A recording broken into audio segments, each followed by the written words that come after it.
If I was a book, I wouldn't have a cover.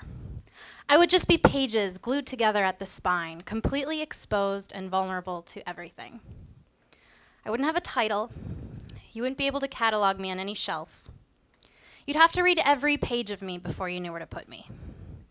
You'd find that one chapter of my story is about emotional confusion, mental illness, and the resulting decision to live life like an open book. I'll start my own mental illness story at a time when many other people start. High school. I was still learning what emotions were normal, what behavior was acceptable, and I didn't think I had a problem. Some days I was sad for no reason, and I'd tell myself, oh, it's just hormones. Your body's still changing. Your head's just trying to balance itself out. But still, at what point was I too sad, too anxious? Was bursting into tears before every test normal? Was collapsing on the bed and sleeping for 12 hours straight just because of a growth spurt? Maybe, but maybe not. At some point, I knew something wasn't right. I went to school one day with a bottle of pills and a note I'd left behind at home. And I went to school knowing something was wrong. I knew I needed help, but I made a decision I'm very proud of to ask for help. Now, in that moment, in the middle of the school day, asking for help meant crawling to a classroom with friends, pantomiming and scribbling what was going on in my head, being escorted to the counselor's room, and calling my father. Luckily for me, I have a great relationship with my dad, and he was supportive but not overbearing. After that awful climactic day at school, he took me to a crisis psychiatric appointment where I got my first diagnosis, depression. After that, I would keep a log of how I was feeling, and an entry would go something like this. Today, depression just wanted to sit on the couch, eat an entire pan of brownies, and watch Grey's Anatomy reruns. Today, depression just wanted to stare at a blank wall for an unreasonable amount of time. Today, depression couldn't be reasoned with at all. See, I treated my depression like it was an alter ego, a lead cape I was forced to wear, not part of my identity. Even in my words, I was distancing myself, and I had to make the slow, gradual shift to accommodating my depression instead of separating myself from it. That was hard. The first obstacle in my mental illness acceptance journey came with college applications. Now, up until that point, I had been blogging about pretty much everything in my life, including my diagnosis. My emotions and musings and trauma were online for the entire world to see, and many of my peers were familiar with that blog. But when thinking about college applications, how did I want my cyber self to look? After thinking about applications, they can do a simple Google search of your name and instantly know some of your darkest secrets. My dad firmly believed that I should only put on my best face and take down the blog. And I understand where he was coming from. When you're applying to schools, you're boasting and bragging while being humble. But having a mental illness doesn't really jive with the image parents want their little applicant to have. Still, his perspective was upsetting. Why should I have to hide a part of myself? A part of myself that I'm not even ashamed of. And then I became indignant because in my idealist innocence, any person or institution who couldn't accept the worst of me didn't deserve me at all. After that, I looked at my depression a different way. I wanted to be open and communicative about what I was doing because I didn't want to stand there and be judged only on one factor. There's still a stigma about having a mental illness, which is a little ridiculous considering that 1 in 4 adults will face one in a given year. There's probably, 500 people in this room? So that's 125 of us. And we're right here. I hope that open attitudes and positive interactions can break that stigma because I don't want another friend to be discriminated against.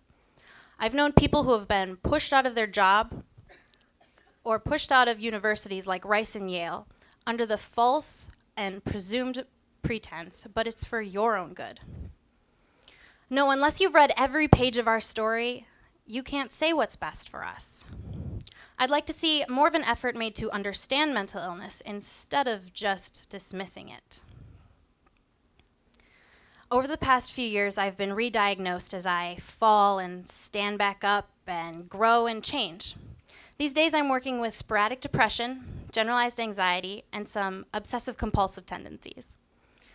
But these mental illnesses are not something that I am ashamed of. They're not something that I hide because I'm pretty proud of how far I've come. I've had wonderfully honest conversations about mental illness, and I'm attending a school that I love.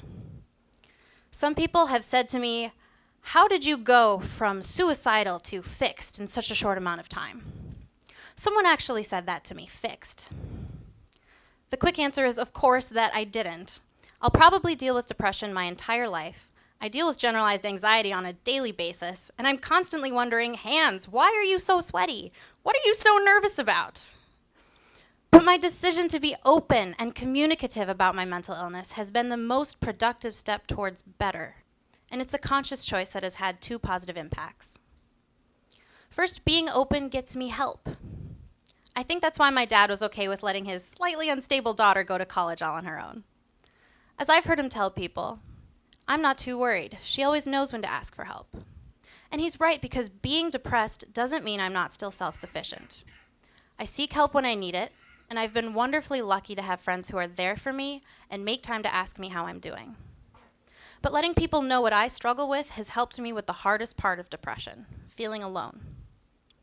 The second impact I hope to make is to slowly break the stigma that comes with having any mental illness. I hope when people hear how comfortable I am with my diagnosis that they can look past it and hear that there are 100 more interesting things about me.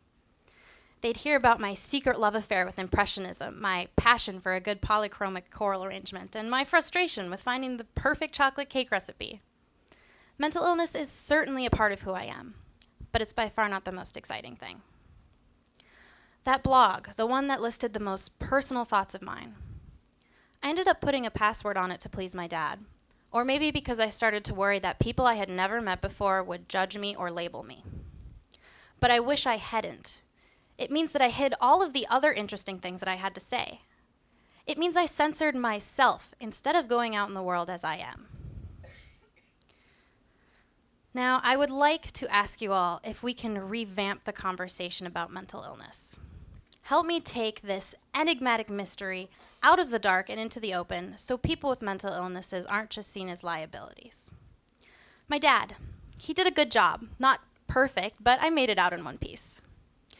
If I should have children who suffer from mental illness, I want them to be able to ask questions about themselves without fear of persecution or bereavement from me. I hope they feel I accept them and support them, because all of this is hard enough without worrying about your place in the world. That's what I would want for my children, and that's what I ask society to do for me and the millions like me. Because when it comes to starting anything new, a job, a school, a relationship, the 1 in 4 of us shouldn't want to pretend that parts of ourselves don't exist. We should all feel safe enough to live like open books where we can share our stories without fearing we'll be slammed back on the shelf. As I've learned, it's impossible to be judged by your cover if you open up your own pages to be read by the world.